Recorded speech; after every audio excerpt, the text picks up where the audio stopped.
Assalamualaikum warahmatullahi wabarakatuh.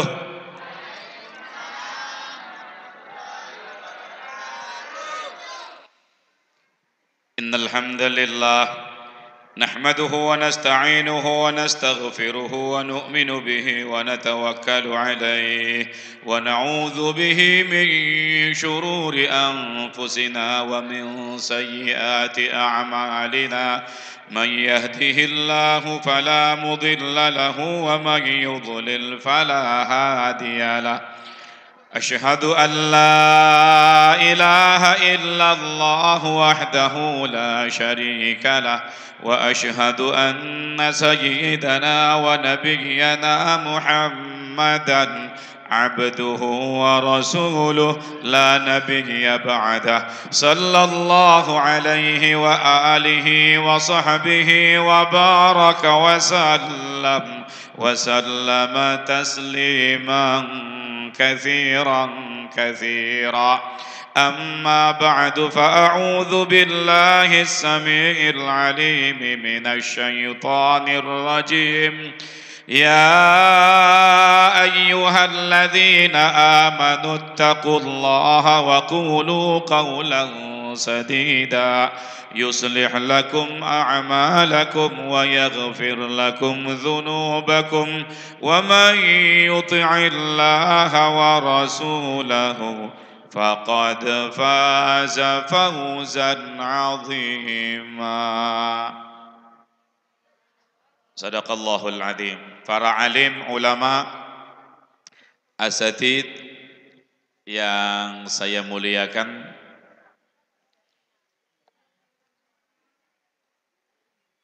kawan-kawan panitia dan segenap pengurus musalla yang saya hormati, tokoh agama, tokoh masyarakat, khadirin wal khadirat, Bapak, Ibu, rahimakumullah wa akramakumullah. Kita bersyukur kehadirat Allah Subhanahu wa ta'ala yang telah memberikan banyak nikmat kepada kita. Satu di antaranya adalah nikmat umur yang panjang. Sehingga hari demi hari, minggu demi minggu, bulan berganti bulan, bahkan pergantian tahun kita berjalan. Alhamdulillah, tsumma alhamdulillah, kalau saat ini kita berada pada awal bulan Sya'ban. Maknanya sebentar lagi kita akan memasuki bulan suci Ramadan. Cuman ibu, Ramadan sudah di depan mata,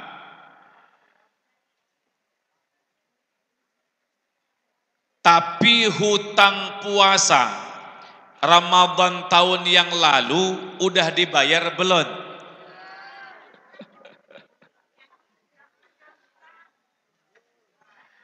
Udah diqadha belum?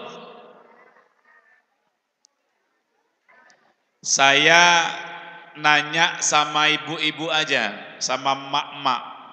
Karena memang yang dibolehkan untuk tidak berpuasa Ramadan itu ibu-ibu. Habis melahirkan kena nipas, tidak puasa. Selagi belum menopause, selagi tidak hamil, setiap bulan datang bulan haid, tidak berpuasa. Makanya kalau bulan Ramadan yang lalu atau mungkin juga bulan Ramadan yang akan datang ini, ada seorang ibu ngumpet sembunyi makan minum takut ketahuan sama anaknya. Kita maklum, ini ibu mungkin lagi haid atau nipas. Tapi kalau umpamanya ada bapak-bapak, ada laki-laki, bulan Ramadan tahun yang lalu maupun bulan Ramadan yang akan datang ini, siang hari tidak berpuasa, dia mungkin ngerokok, makan, minum. Bapak-bapak, laki-laki yang model begini antara dua aja, kalau enggak haid nipas dia. Saya nggak tahu di Tritunggal nih kira-kira ada nggak bapak-bapaknya yang kena haid ini. Mudah-mudahan nggak ada lah.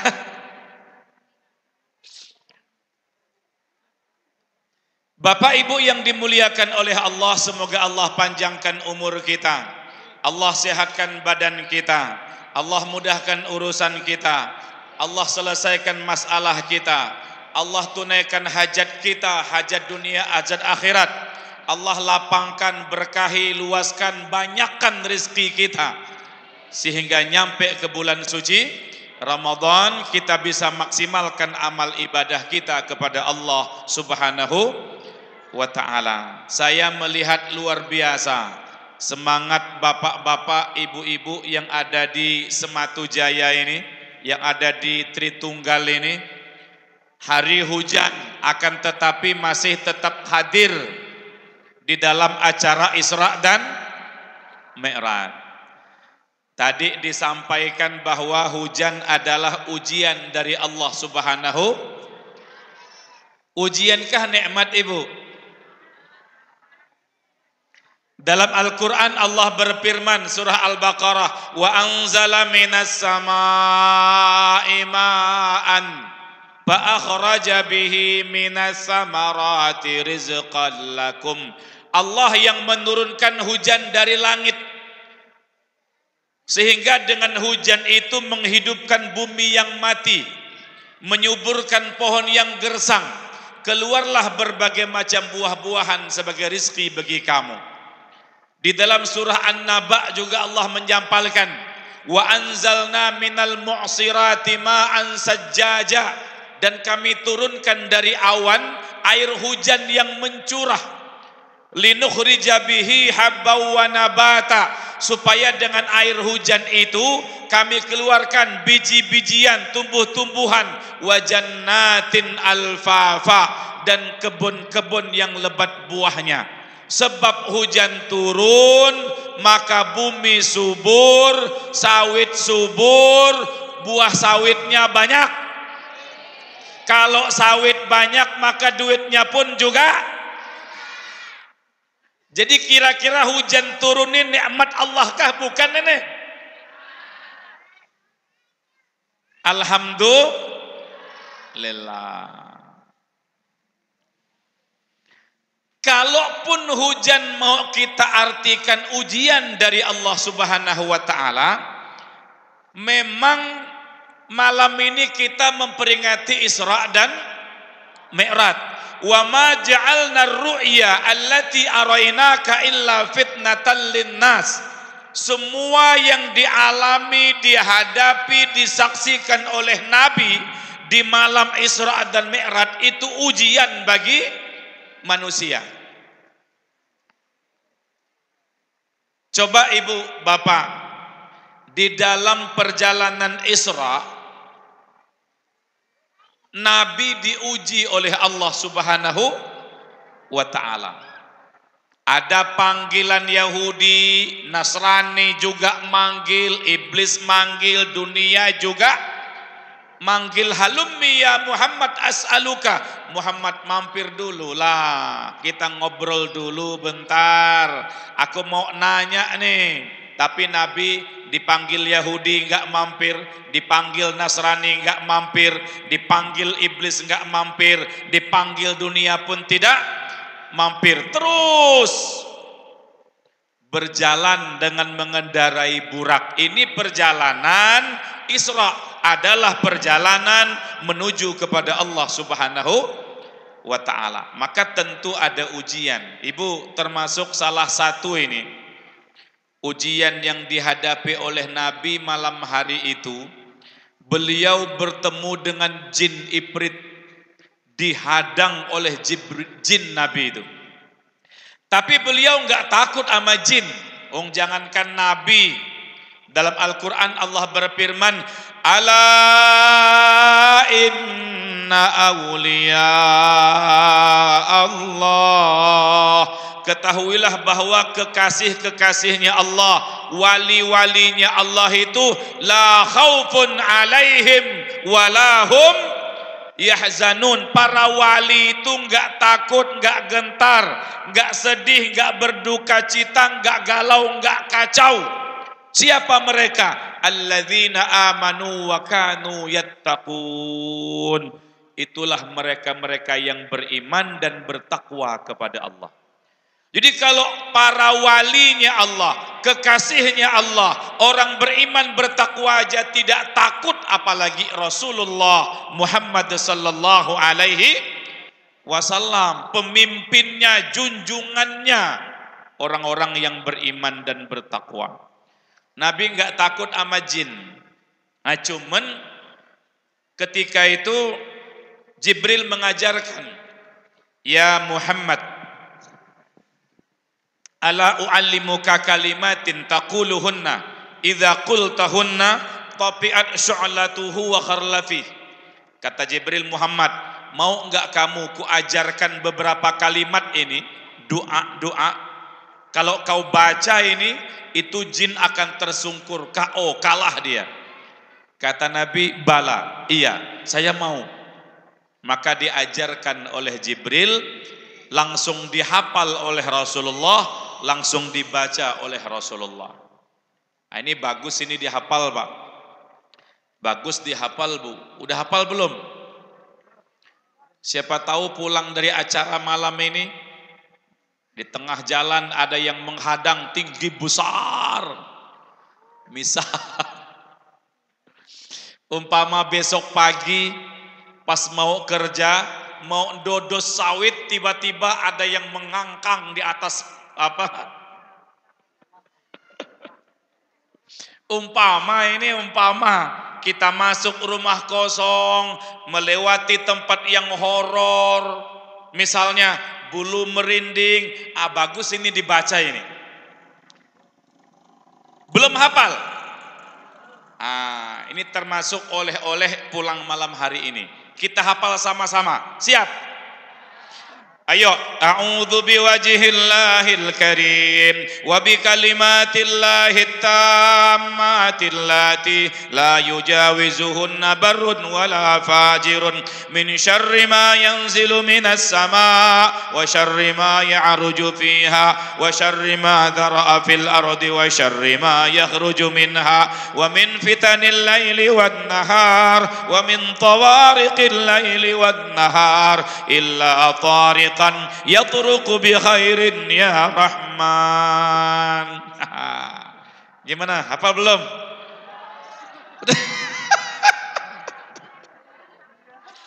Kepanjangan Pak.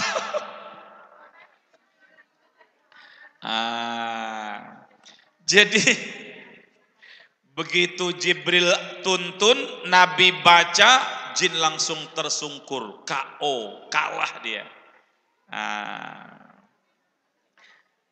Jadi Ibu, kalau itu kepanjangan, yang pendek-pendek ada, dan itu langsung dari Rasulullah. Misalnya, a'udzu bikalimatillahi tammati min syarri ma khalaq, misalnya, atau bismillahilladzi la yadurru ma'asmihi syai'un bil ardi wala fis sama wa huwas samiul. Itu kan pendek-pendek itu. Allahumma inna naj'aluka fi nuhurihim wa na'udzubika min syururihim, misalnya. Banyak model-model isti'adzah yang langsung diajarkan oleh Rasulullah Muhammad sallallahu alaihi. Maksud saya, Rasulullah malam hari itu diuji, lulus menghadapi ujian. Kenapa? Karena beliau ini berlindung kepada Allah, minta tolong kepada Allah Subhanahu wa ta'ala. Ibu, kalau Rasulullah itu Isra minal Masjidil Harami ilal Masjidil Aqsa, dari Mekah ke Palestina, kita pun juga berjalan dari pagi ke siang, siang ke malam, malam ke siang, siang malam. Maka kalau di malam Isra Nabi berhadapan dengan ujian, kita hidup juga tidak akan lepas dari ujian. Kalau tadi beliau sampaikan hujan malam hari ini pun ujian.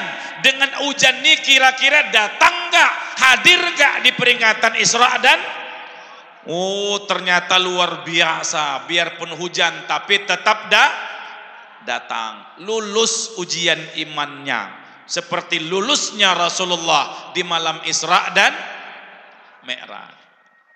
Minta tolong kepada Allah. Ad-dunya darul imtihan. Dunia itu tempat ujian.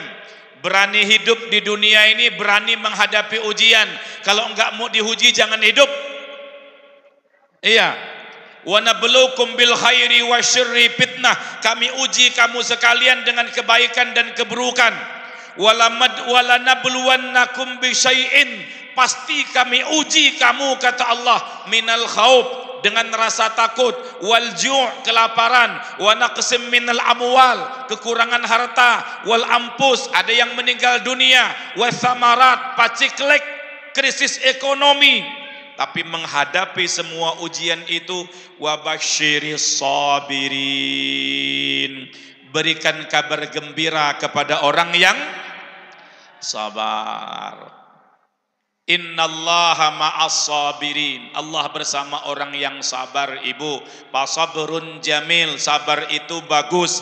Innama yuwaffas sabirun ajrahum bighairi hisab. Orang yang sabar itu pahalanya tidak terbatas. Biarpun acara kita diguyur hujan, kita bersabar. Ya Bu, wasbir ala ma asabaka, inna dzalika min azmil umur. Sabarlah atas ujian cobaan yang kamu hadapi, itu urusan yang paling kita utamakan, paling kita kedepankan. Hujan, dingin, ngantuk, sabar. Siapa mereka yang sabar itu? Alladzina idza asabathum musibah. Orang sabar itu dapat musibah, dapat cobaan, ada masalah.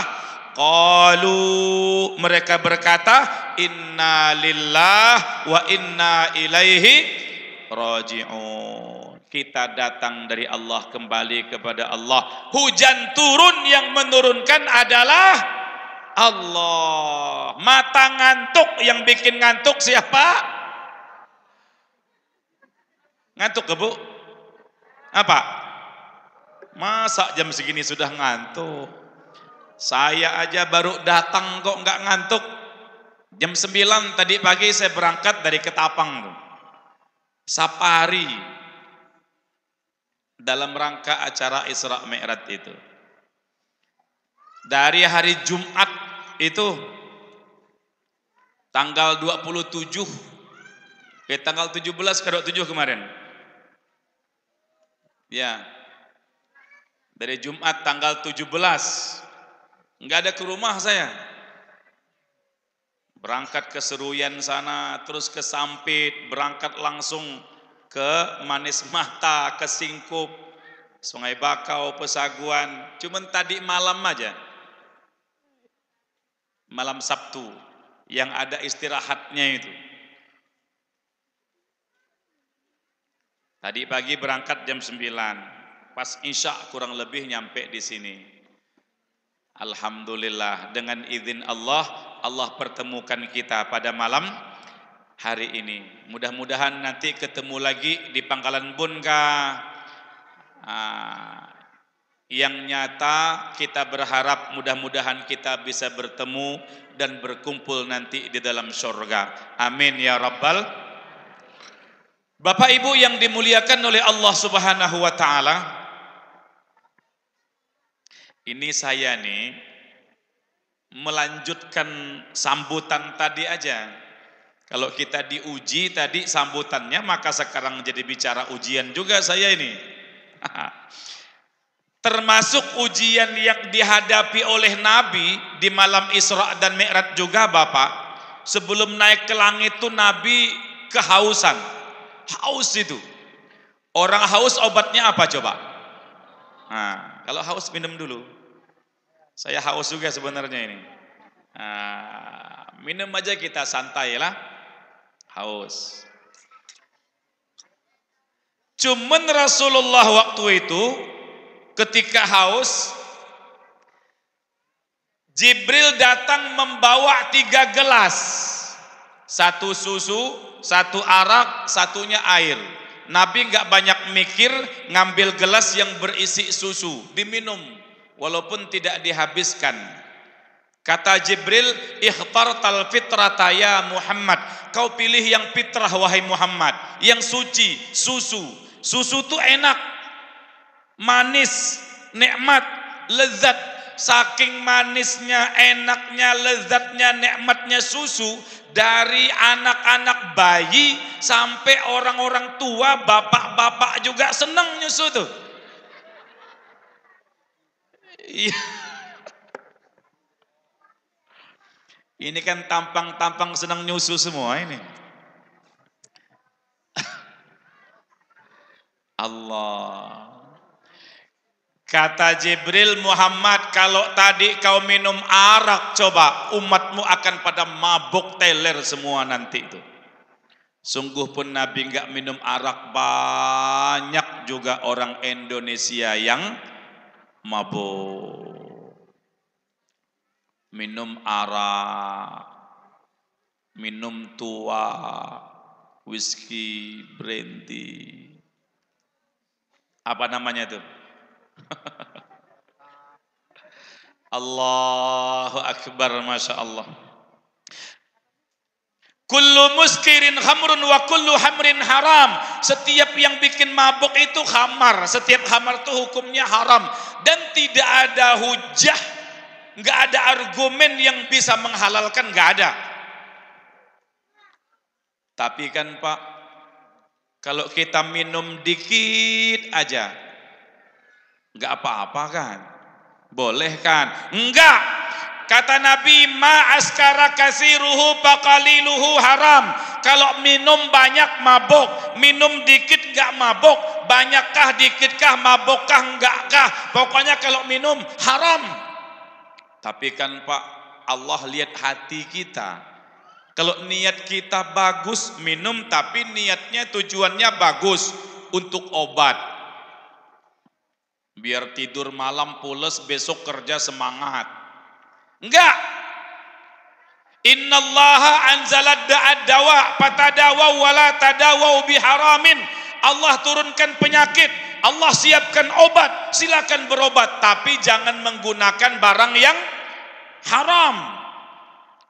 Bukan menyehatkan, malah tambah penyakitnya itu. Dengan cara diminum arak, tuak dan sejenisnya haram. Bahkan benda halal diminum berlebihan sampai mabuk jadi haram juga. Komik 13 bungkus sekali minum, 20 bungkus sekali minum, mabuk jadi haram. Kulu washrabu wala tusrifu, innallaha la yuhibbul musrifin. Makanlah, minumlah, tapi jangan berlebihan. Allah enggak suka orang yang berlebihan itu. Wala tubadzir tabdzira, jangan mubadzir, kata Allah. Innal mubadzirin kanu ikhwana syayatin. Orang mubazir itu kawannya syaitan. Makanan, minuman terbuang-buang, mubazir. Jadi Allah tidak suka mubazir, Allah tidak suka dengan orang yang berlebih-lebihan. Dengan cara diminum atau ditelan, apa itu tablet, apa itu kapsul, ditelan bikin mabuk, haram. Atau dengan cara dihisap, lem dihisapnya, spiritus, bensin dihisapnya, mabuk, sabu-sabu. Allah. Ini sekarang lagi marak-maraknya ini. Merebak di kota, di desa, di Jawa, di Kalimantan, kurang lebih aja ini. Barang haram ini. Narkoba dan narkotika. Hati-hati ibu, bapak, anak, cucu kita, keponakan kita, juriat dan keturunan kita. Kita bentengi mereka, jangan sampai mereka mengkonsumsi barang terlarang ini. Kasihan, badannya sakit, saraf-sarafnya pada rusak, stres, jadi gila dan sebagainya. Menghabiskan uang, nggak ada untungnya orang melanggar larangan Allah Subhanahu wa Ta'ala itu. Iya. Bapak Ibu yang dimuliakan oleh Allah Subhanahu wa Ta'ala, perjalanan Isra. Kemudian Nabi Mi'raj naik ke langit pertama, kedua, sampai langit ketujuh. Sidratul Muntaha, Mustawa. Intinya di malam Isra dan Mi'raj Rasul bertemu dengan Allah, berhadapan dengan Allah, dialog dan komunikasi langsung dengan Allah Subhanahu wa Ta'ala. Kembali lagi Nabi membawa oleh-oleh sebagai hadiah untuk menyenangkan, membahagiakan, menyelamatkan umatnya. Oleh-olehnya adalah sholat 5 waktu di dalam 1 hari 1 malam. Jadi kalau kita peringati Isra dan Mi'raj, Ibu, hikmah yang paling terbesar, yang paling utama di balik peristiwa Isra dan Mi'raj adalah hikmah sholat ini. Maaf nih, umpamanya bapak-bapak kita sebagai suami ini ada urusan keluar kota, entah ke Pangkalan Bun, ke Lamandau, atau mungkin ke Palangka, ke Jawa, ke Jakarta misalnya. Sehari, 2 hari, seminggu, 2 minggu, mungkin di tengah-tengah kesibukan kita, walaupun capek, lemah, letih, kita sempat-sempatkan ke mall, ke swalayan atau ke pasar, belanja untuk oleh-oleh buat anak dan istri. Iya. Tanda sayang sama anak dan istri.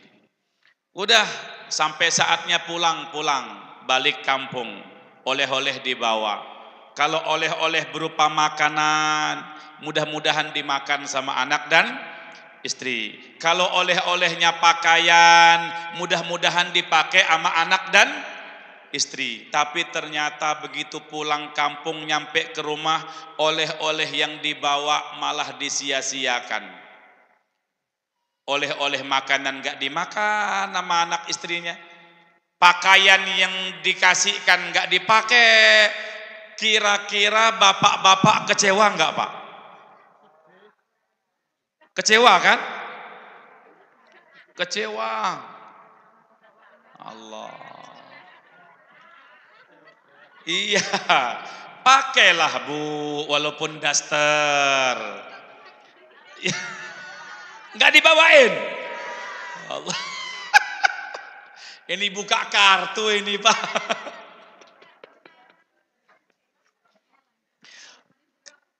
Kalau orang-orang Eropa pulang dari mana-mana bawa bunga. Dari mana-mana bawa bunga, kasihkan ke istri. Tapi kalau guru saya mengajarkan, kata guru saya itu orang Eropa. Orang Eropa pulang dari mana-mana, balik ke rumah bawa bunga untuk Kalau kita ini, kata guru saya, dari mana-mana pulang, datangnya nggak usah bawa bunga. Kamu tuh yang jadi bunga katanya. Kamu yang jadi bunga. Subhanallah. Ini nasihat mudah nyebutnya, tapi perlu perjuangan keras untuk mempraktekkannya ini. Jadi bunga, siap enggak Pak?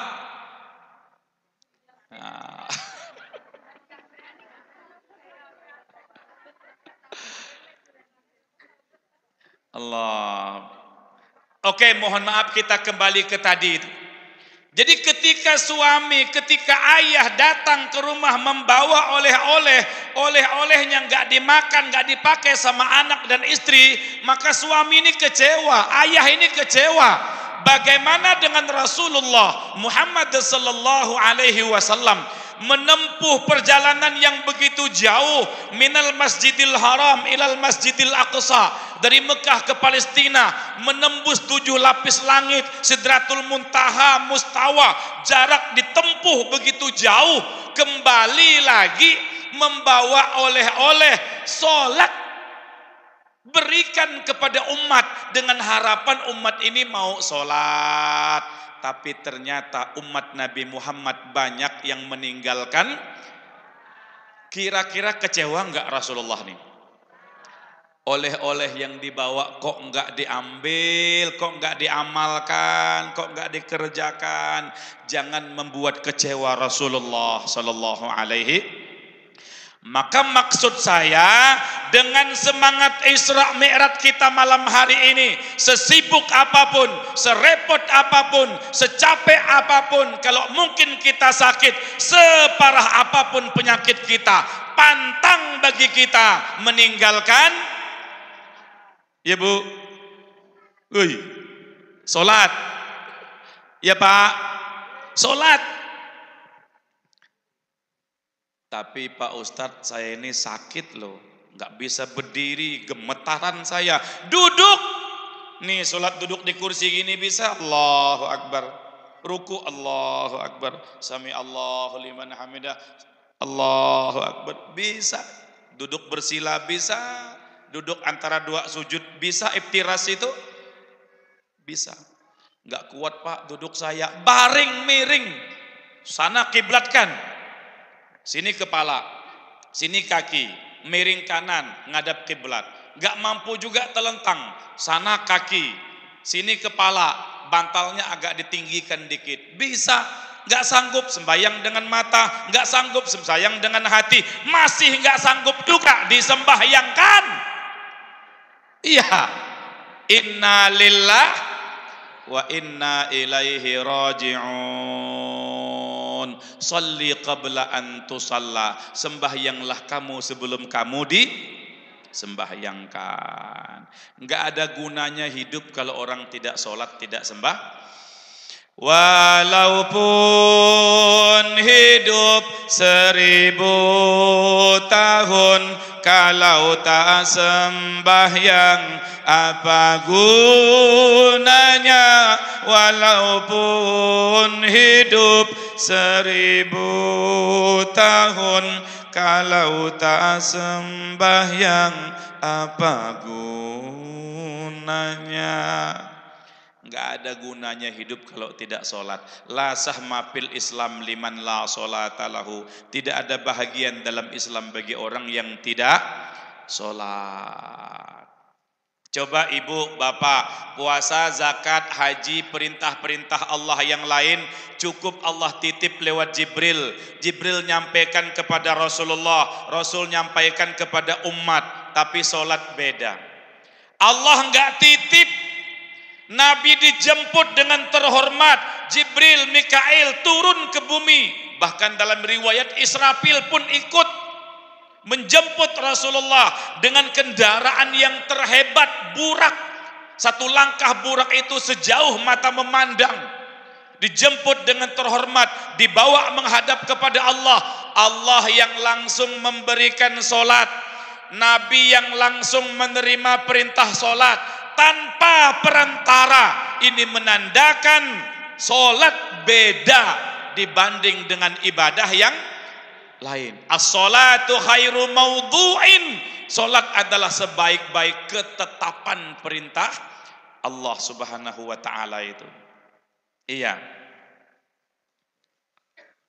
Ini solat menentukan baik buruknya amal yang lain, diterima ditolaknya ibadah yang lain. Kuncinya dalam solat. Kata Nabi, awwalu ma yuhasabu bihil abdu yaumal qiyamati as-shalah. Kelak di hari kiamat, amalan yang pertama kali dihisab, dipertanyakan adalah solat. Idza saluhat saluha sairu amalihi. Bagus solat, bagus amal lainnya. Wa idza fasadat fasada sairu amalihi. Rusak solat, rusaklah amal yang lainnya. Solat menentukan. Allah, yang penting kan sholat. Enggak, sholat itu yang penting. Ini kata-katanya mesti diluruskan ini. Bukan yang penting sholat, tapi sholat yang penting. Kalau yang penting sholat kan ya mau sholat, enggak yang enggak. Sholat penting. Ayo, jangan sampai kita tinggalkan sholat. Apapun profesi kita, apapun kesibukan kegiatan kita hari-hari, pokoknya sholat jangan sampai kita tinggalkan. Ya Bu, anak-anak kita juga kita suruh dia sholat. Kata Nabi, anak umur 7 tahun aja suruh sholat. 7 tahun itu kan kelas 1 SD baru.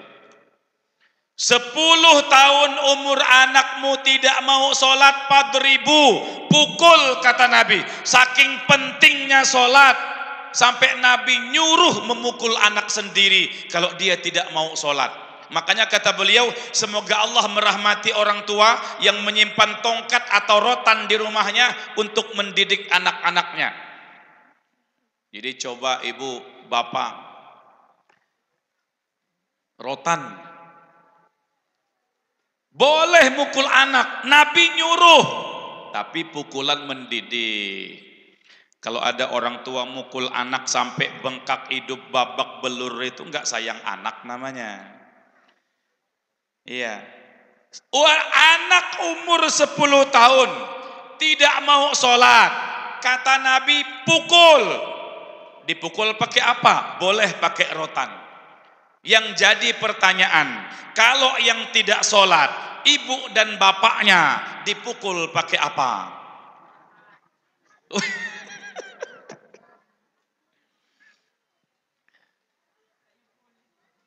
Tebangkan pohon sawit tuh kan.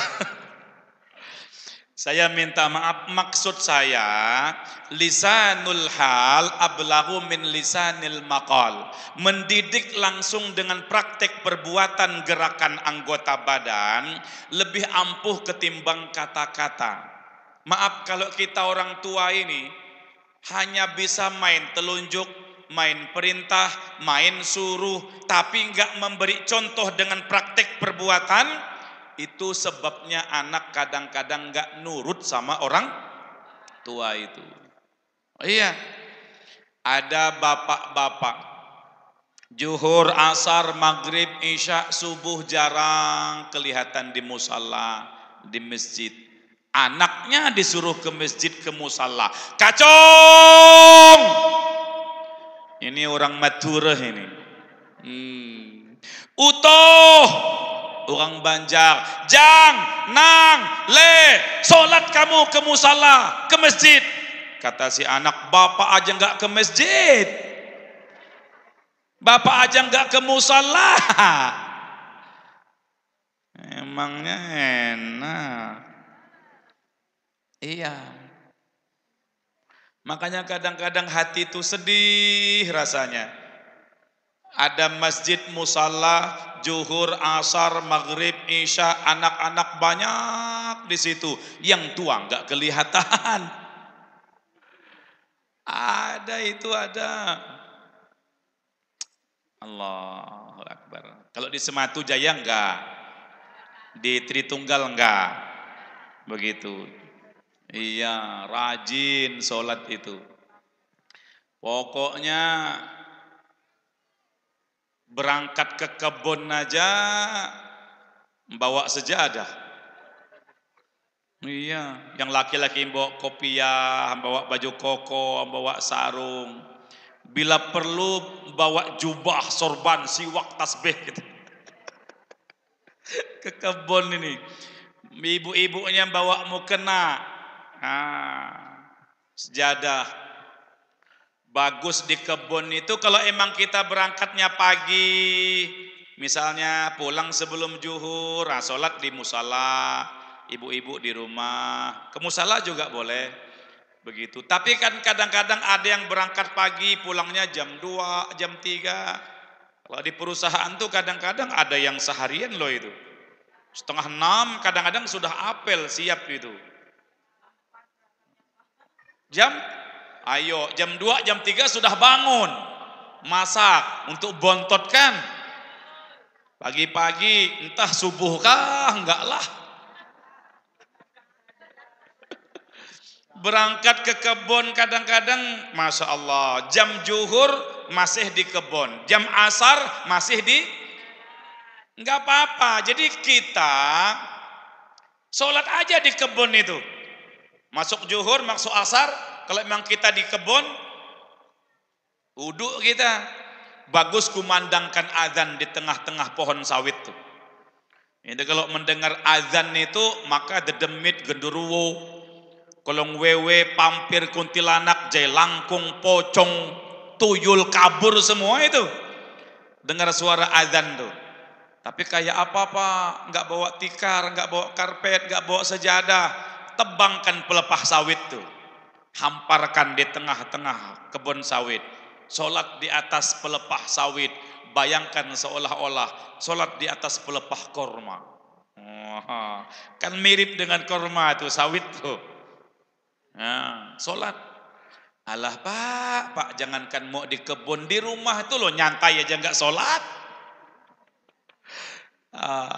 Tapi bukan orang Tritunggal yang begini nih. Ibu-ibu sini rajin sholatnya itu.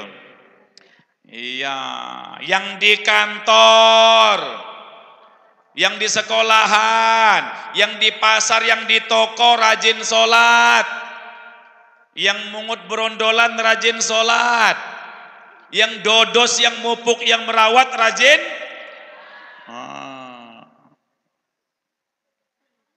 Umat Islam wajib sholat.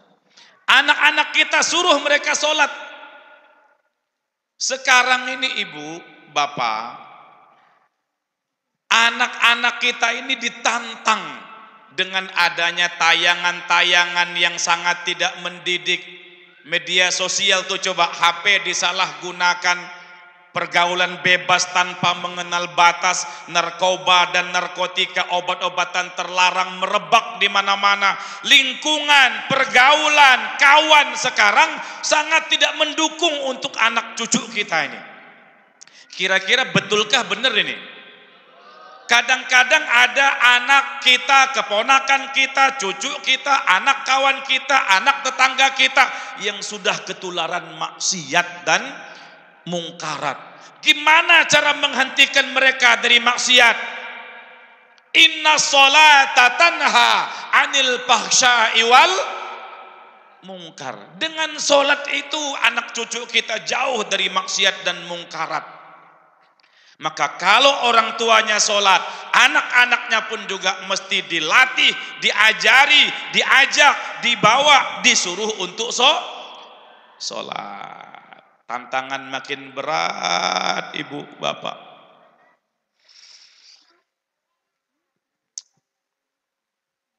Kita lihat sekarang semua sudah nggak ada yang tersembunyi di hadapan kita itu. Segala macam bentuk maksiat sekarang ada sudah itu. Kalau kita yang sudah tua begini, yang sudah 40 ke atas umurnya ini, rambut udah mulai ada yang warna putih, kulit udah mulai keriput, kadang-kadang kena asam urat. Kalau kayak angkatan tua begini ya anggaplah angkatan selamat lah begitu. Iya. Tapi kadang-kadang ada juga orang tua yang masa kecil kurang bahagia. Ada juga kadang-kadang tuh. Lihat anak-anak muda, remaja, putra-putri pada pacaran. Orang tua nggak mau kalah, pada selingkuh di mana-mana. Ini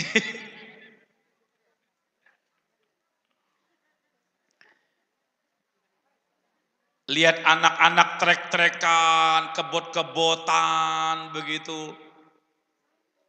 Orang tuanya juga sama, trek-trekan, kebot-kebotan, berjudi apa, mabok-mabokan. Ini tua-tua keladi namanya ini. Makin tua makin gatal. Iya. Kalau udah 40 ke atas tuh sudah saatnya, sudah itu. Hari-hari pegang tasbih, hari-hari pegang Quran, waktu banyak di masjid dan di musala, waktu banyak-banyak di tempat pengajian. Tadi saya senang tadi itu, Masya Allah, ibu-ibu muslimat Mudah-mudahan istiqamah ibu-ibu muslimat ini, masya Allah. Muslimat NU, muslimat, Patayat, Ansor, Banser. Saya selama di bulan Isra Mi'raj ini saya itu merasa aman dalam perlindungan Allah melalui perantara kawan-kawan Banser. Iya, subhanallah.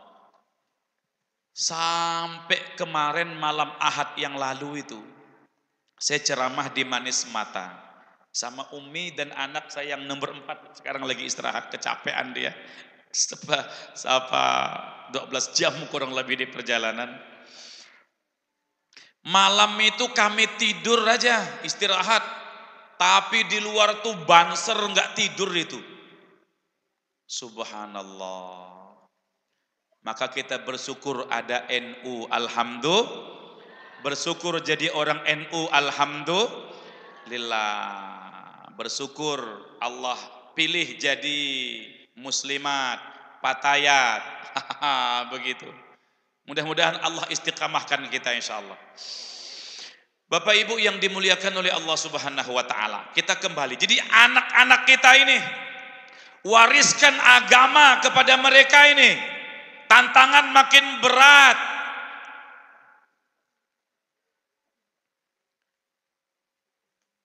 Yang tua kadang-kadang juga bisa itu. Ada anak-anak muda main TikTok, mak-maknya main TikTok juga. Main Facebook. Allahu Akbar. Ayo ibu, mundur majunya agama, cemerlang ataupun suramnya masa depan kota kita, bangsa dan negara kita ini berada di pundak-pundak anak-anak kita saat ini. Baik anak-anak kita sekarang, baiklah Islam dan Indonesia di masa akan datang. Rusak anak-anak sekarang, rusaklah Islam dan Indonesia di masa yang akan datang. Maka generasi kita mesti mendapat warisan berupa agama. Ajarkan solat yang betul bagaimana, istinja yang betul, mandi wajib yang betul, wudhu yang betul bagaimana. Adalah kewajiban emak dan bapaknya, ayah dan ibunya mengajarkan agama kepada anak-anaknya itu. Kullu mauludin yuladu alal fitrah. Setiap anak itu lahirnya fitrah. Fitrah di sini ada ulama mengatakan bahwa anak itu lahir tidak membawa dosa karena baru lahir, memang belum punya dosa, belum pernah main Facebook, belum pernah main TikTok, domino, belum pernah berbuat maksiat. Ada juga ulama memahami anak itu lahir fitrah, artinya imannya betul, yakinnya lurus, nggak ada kesyirikan, kekufuran. Tapi kata beliau, fa'abawahu yuhawwidanihi au yunassiranihi au yumajjisanihi.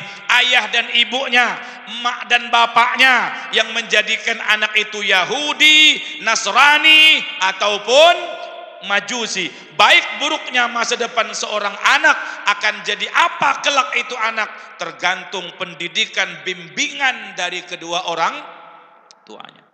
Kewajiban orang tua. Tapi Pak Ustadz, saya ini sibuk hari-hari di kebun, petang pulang, malam tidur terkapar, dengkur ngorok.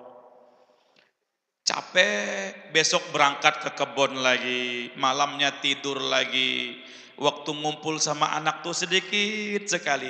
Kesempatan ngajari anak tuh hampir nggak ada. Gimana? Antarkan ke ustadz yang ada di musala, di masjid, di TPA, di madrasah. Antarkan ke ustadz. Bawa, orang tua yang bawa anaknya. Ustadz, jenengan kan tahu saya jarang di rumah, tuntutan nafkah keluarga Ustadz. Kesempatan ngajari anak hampir nggak ada. Ini anak saya titip, saya serahkan sama Ustadz lah. Anggaplah anak sendiri, tolong dididik, tolong diajari ilmu agama, tolong diajari adab dan akhlak, sopan santun, tutur kata, budi bahasa, tata krama yang bagus. Kalau anakku berbuat salah Ustadz dimarahi nggak apa-apa. Umpama nggak nurut pukul aja nggak apa-apa. Harusnya begitu orang tua tuh nyerahkan anak ke Ustadz. Ini kadang-kadang ada anak di madrasah, di TPA, di sekolah, di pesantren dipukul sama guru, dipukul sama Ustadz. Orang tua nggak terima, bawa polisi, gurunya, Ustadznya dipenjarakan. Anak jadi manja. Kapan jadi anak yang dewasa, mandiri, cerdas, kuat? Kalau jadi manja seperti itu. Ibu, bapak, saya ingat masa kecil saya dulu.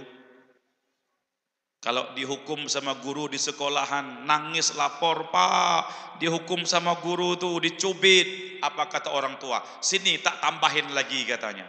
Dipukul lagi.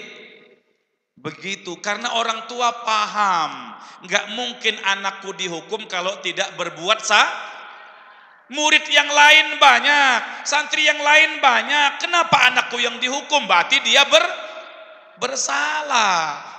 Harusnya kan begitu tuh. Serahkan ke TPA, ke madrasah, serahkan ke pesantren, serahkan ke gurunya, biar guru yang mendidiknya. Sebenarnya kewajiban emak dan bapak, tapi karena kesibukan serahkan ke gurunya. Begitu. Dan jangan pelit kalau anak kita di madrasah, di sekolahan itu. Anak di TPA, berapa per bulannya? 10.000, 20.000, 40.000. Hasil panen berapa? Gaji per bulan berapa? Rokok sehari berapa? Harganya berapa?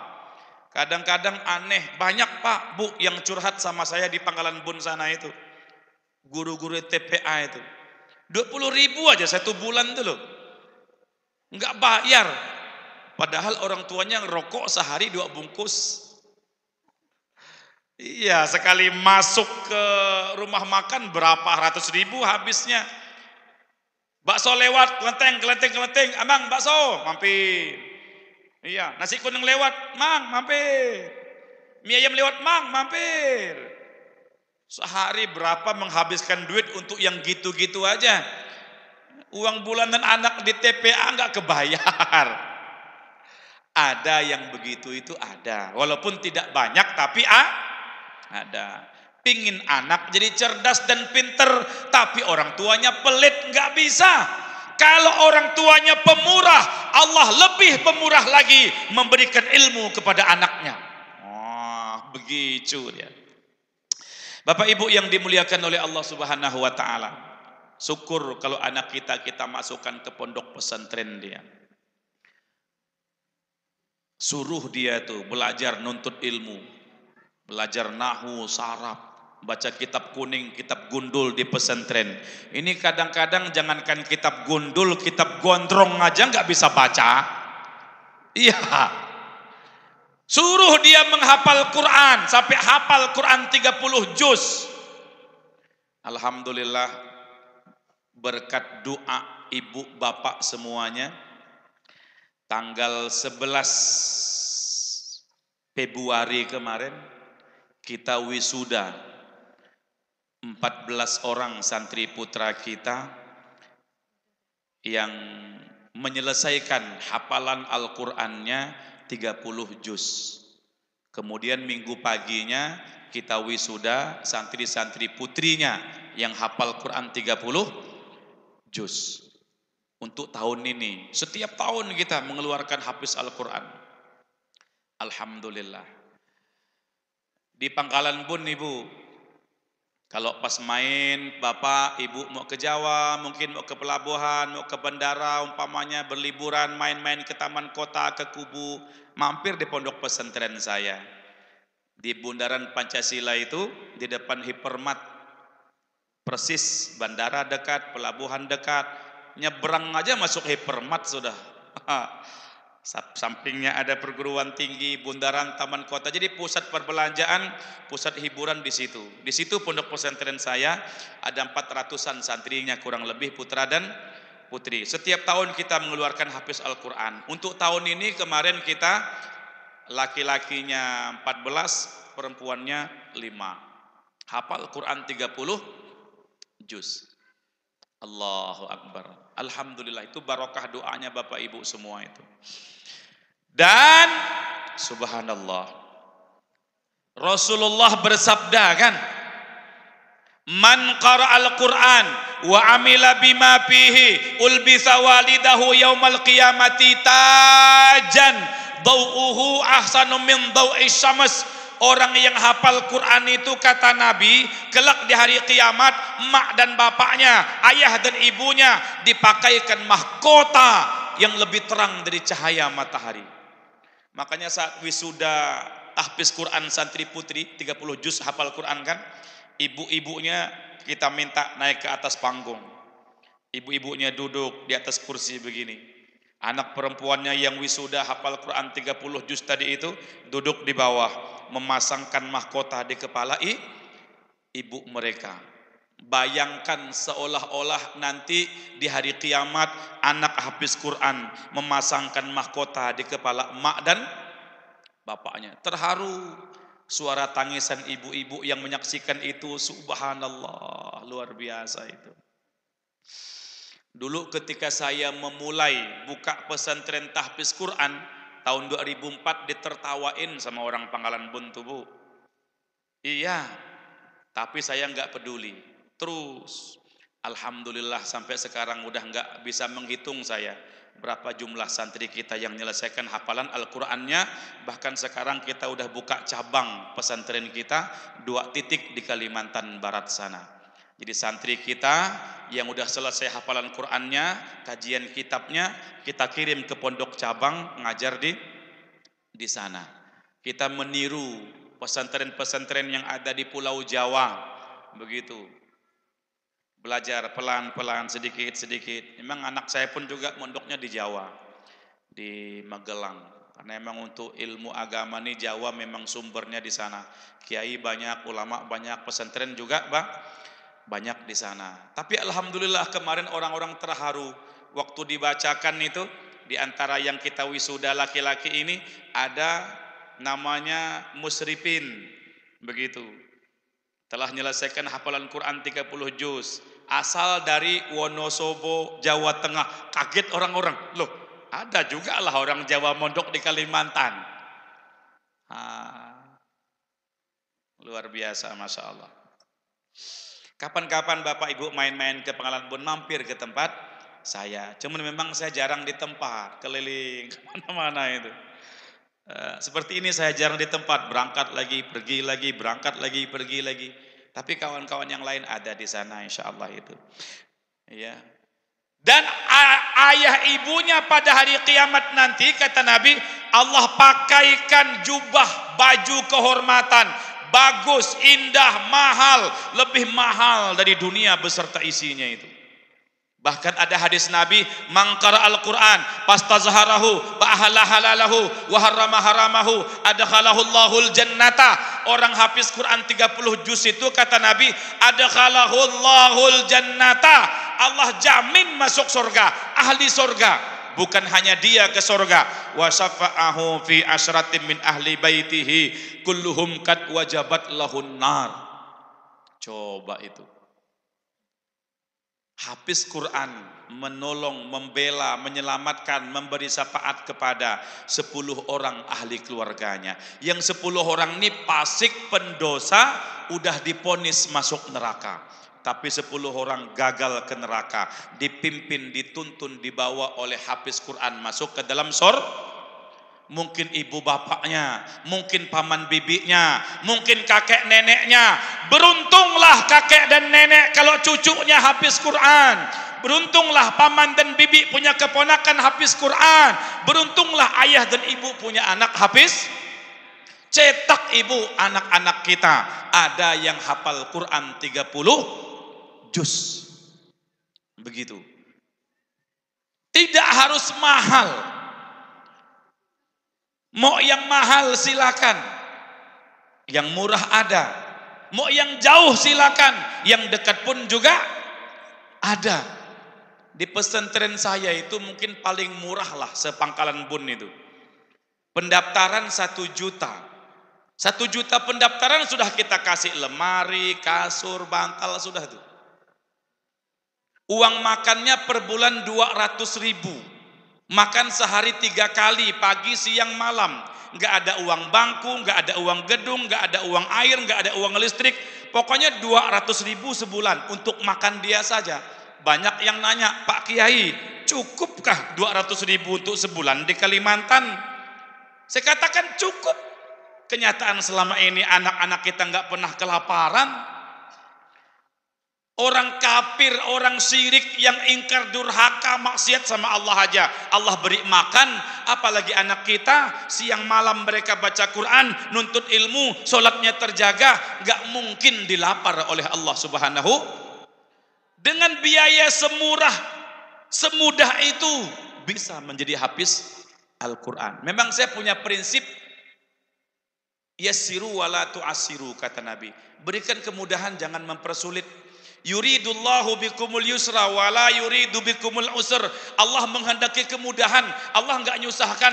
Yuridullahu ayyukhaffifa ankum wa khuliqal insanu dha'ifa. Allah berikan keringanan karena memang manusia itu lemah. Yassiru wala tu'assiru. Mudahkan, jangan dipersulit. Kita buat semudah mungkin, semurah mungkin. Alhamdulillah dengan metode mudah dan murah udah enggak kehitung berapa hafiz Quran. Nah, silakan pesantren banyak, kirim ke anak kita nih, ke Mekah, ke Madinah, ke Riyadh. Tapi hati-hati juga kalau ngirim ke sana, jangan salah masuk. Ngirim anak ke Madinah, salah masuk sekolah pesantren. Begitu balik lagi kembali ke Indonesia, kembali ke Sematu Jaya, beda pahamnya. Isra Mi'raj bid'ah. Udah, Maulid bid'ah, tahlil istighasah, salaman habis sholat. Hati-hati juga, jangan sembarang masukkan anak kita ke pondok. Lihat dulu, sama di Pulau Jawa juga.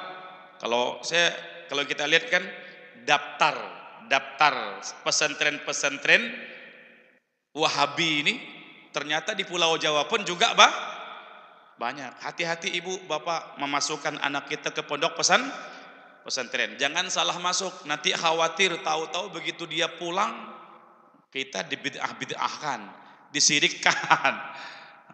Pokoknya dalilnya kullu bid'atin dhalalah, kullu dhalalatin binnar. Pokoknya sirik, bid'ah, neraka, surga untuk dia aja sudah tuh. Hati-hati kita. Bapak Ibu yang dimuliakan oleh Allah Subhanahu wa taala, ayo masukkan anak kita ke pondok-pondok pesan.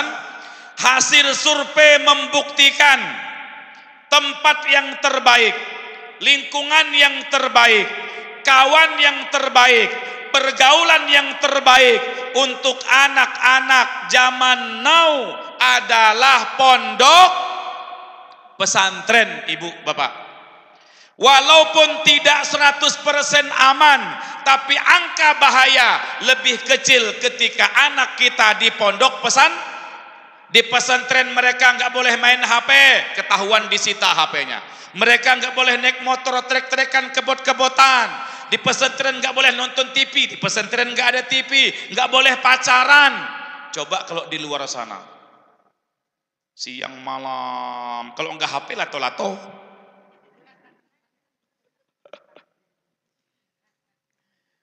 Maka kadang-kadang rebutan HP sama ibunya itu.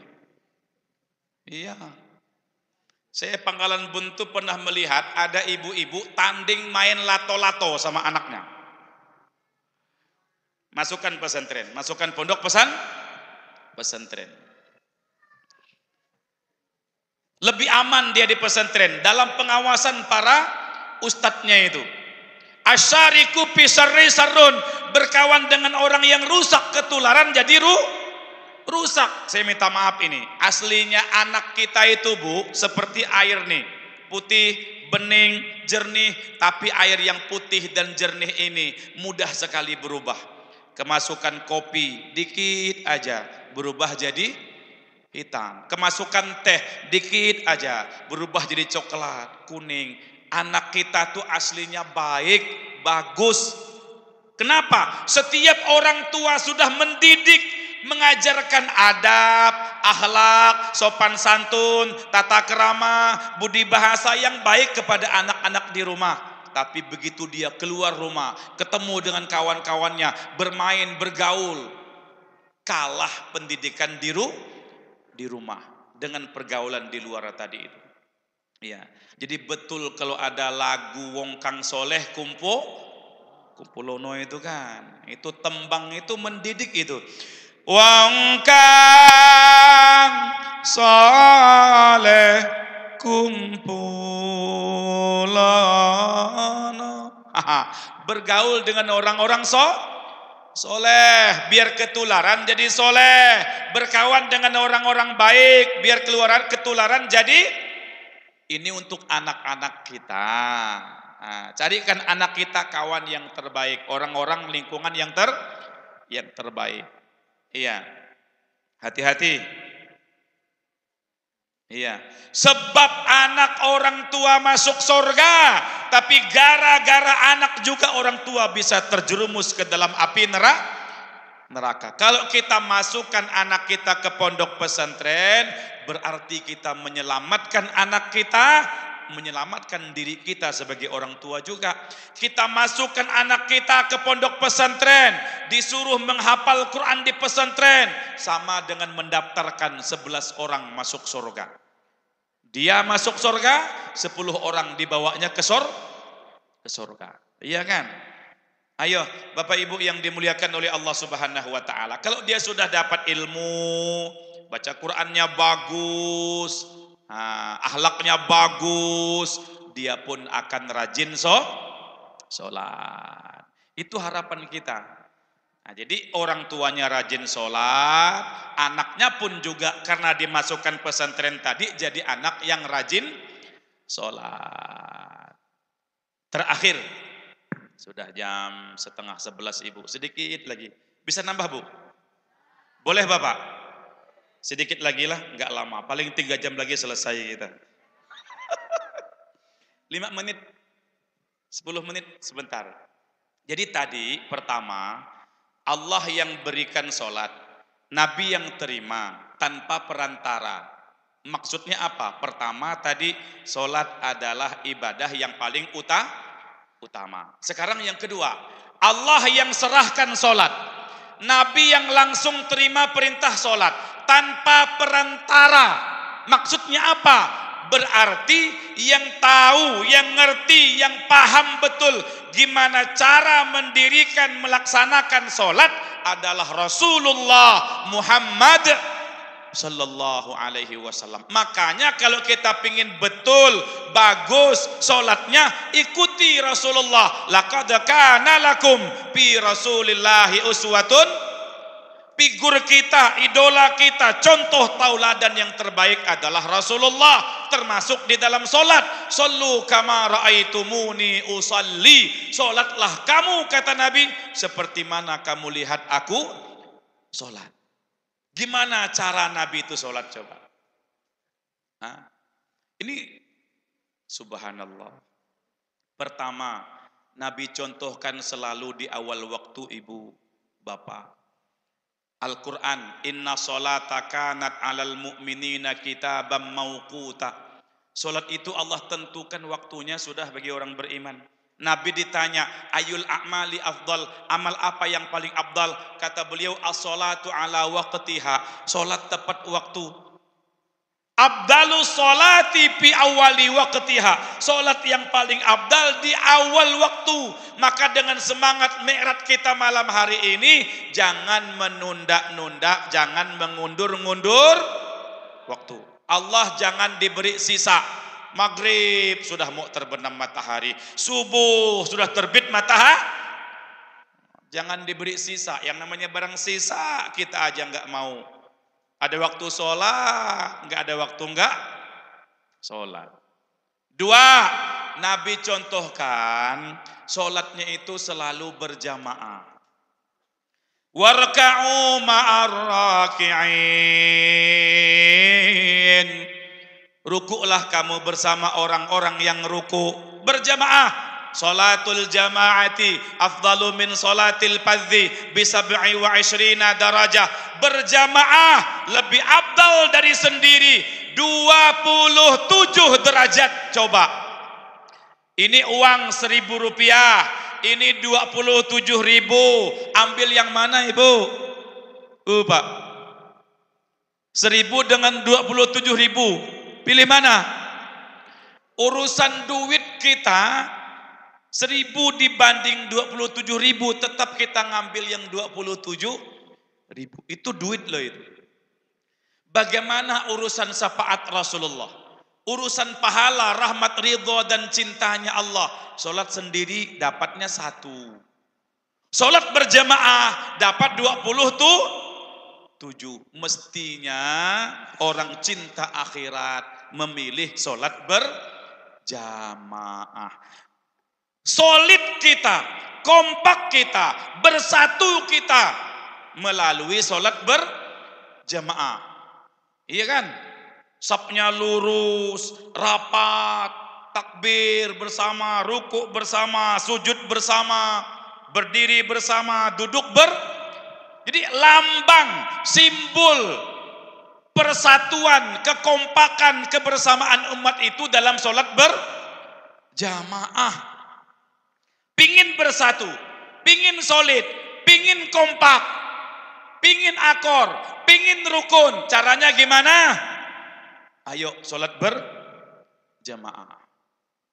Kemudian tempatnya di mana? Di masjid, di musalla, di mana azan berkumandang. Masjid maknanya tempat sujud. Musalla artinya tempat sholat. Orang sholat pasti sujud. Jadi maksud saya, kalau emang rumah dekat dengan masjid, ya di masjid. Rumah dekat dengan musalla, sholat di musalla. Beda kalau sholat Jumatnya. Nah, kalau Jumatnya semua ngumpul dalam Tapi 5 waktu, zuhur, asar, maghrib, isya, subuh silakan. Mau di masjid bagus, di musalla bagus, di surau bagus, di langgar pun juga bagus. Asal jangan dilanggar truk CPO. Mati. Iya, di surau Sabilul tadi kita sholat berjamaahnya itu. Iya. Ahabbul biladi ilallahi masajiduha. Tempat yang paling Allah cintai di muka bumi adalah masjid. Man alifal masjid alifahullah. Orang cinta masjid dicintai oleh Allah. Al masjidu baitu kulli taqiyin. Masjid itu rumah setiap orang bertakwa. Man bana lillahi masjidan banallahu lahu baitan fil jannah. Orang membangun masjid karena Allah, Allah bangunkan istana dalam surga. Innama ya'muru masajidallah man amana billahi wal yaumil akhir. Tanda orang beriman adalah makmurkan Ayatnya jelas, hadisnya tegas. Orang beriman bertakwa, tandanya memakmurkan masjid, memakmurkan musalla. Sab'atun yuzilluhumullahu yauma la zilla illa zilluh. Kelak di hari kiamat 7 golongan Allah naungi. Hari itu enggak ada naungan kecuali naungan Allah. 1 di antara 7, rajulun qalbuhu mu'allaqun bil masajid. Laki-laki yang hatinya terpaut dengan masjid musalla, ada kecintaan dengan masjid musalla, betah dalam masjid, dalam musalla, seperti ikan betah di dalam air. Inna buyuti fil ardil masajid wa inna zuwari fiha umaruha. Rumahku di muka bumi adalah masjid. Yang masuk masjid, yang masuk musalla jadi tamuku, kata Allah. Kalau orang merasa bangga, terhormat, bertamu di rumah pejabat, bertamu di rumah pengusaha yang banyak walet, karet, sawit, duit, mestinya kita bangga, bersyukur bisa bertamu di rumah Allah, masuk masjid Ayyuhan nas antumul fuqara ilallah. Kalian semua fakir berhajat kepada Allah. Wa innallaha laghaniyun hamid. Allah maha kaya, maha terpuji. Wa innallaha laghaniyun anil alamin. Allah maha kaya dari sekalian alam. Tabarakalladzi biyadihil muluk. Qulillahumma malikal muluk. Allah maha kuasa atas segala sesuatu. Innallaha ala kulli syai'in. Ayo, Allah raja di atas segala raja, penguasa di atas segala penguasa. Allah maha kuasa atas segala sesuatu. Allah maha kaya raya. Langit bumi milik Allah, dunia akhirat punya Allah. Surga neraka yang berhak menentukan adalah Allah. Kita masuk masjid, masuk musala, bertamu di rumah Allah. Allah jamu kita dengan rahmat, ridho dan cintanya. Bapak Ibu yang mulia, sudah jam 10:30 lewat. Mungkin besok ada kegiatan lagi, ada kesibukan lagi, mungkin mau berliburan, mau kemana begitu kan. Saya pun juga langsung pamit malam hari ini. Lama sudah meninggalkan pondok pesantren, meninggalkan para santri. Insya Allah besok bisa kumpul bersama dengan para santri lagi. Dalam pertemuan kita malam hari ini, saya sama Umi, sama anak saya yang kecil itu, umpama ada kesalahan, kehilapan, perkataan, tingkah laku, sikap, gerak kami mohon maaf yang sebesar-besarnya. Mudah-mudahan kita bisa ketemu di sini nanti, atau ketemu di Pangkalan Bun, atau ketemu dalam surganya Allah Subhanahu wa ta'ala. Ya Rabbana lakal hamdu kama yanbaghi li jalali wajhikal karim wa 'azimi sultanik. Subhanaka la nuhsi thana'an 'alaik anta kama athnaita 'ala nafsik. Falakal hamdu kama tarda. Allahumma salli ala sayyidina Muhammadin wa alihi wa sahbihi wa sallim. Allahumma ghafir lana dhunubana wa liwalidina warhamhum kama rabbawna shighara. Walil muslimina wal muslimat wal mu'minina wal mu'minat al ahya'i minhum wal amwat. Allahumma ij'al jam'ana hadha jam'an marhuma wa tafarruqana min ba'dihi tafarruqan ma'suma. Allahumma hdina wahdi bina wahdin nas wal jinna jami'a waj'alna sababan liman ihtada.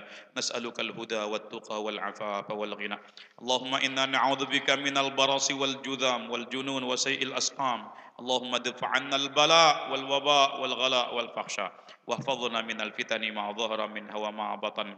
Allahumma iftah lana abwabal khair wa abwabal ni'mah wa abwabal barakah wa abwabal quwwah wa abwabas sihhah wa abwabas salamah wa abwabal afiyah wa abwabal jannah. Allahumma ij'alna wa ahlana wa aqribana wa dhurriyyatina wa tulabana min ahli al-ilmi wad da'wah wal khairi was sa'adah wal ma'rifati wal istiqamah. Allahumma ij'alhum hafadhatal Qur'an, ulama al-amilin, al-ghudal muhajjalin, ad-da'ina ila sabilika fi anha'il alam. Rabbana hab lana min azwajina wa dhurriyyatina qurrata a'yun waj'alna lil muttaqina imama. Rabbi ij'alna muqimina as-salah wa min dhurriyyatina rabbana wa taqabbal du'a innaka antas samiul alim wa tub علينا إنك أنت التواب الرحيم.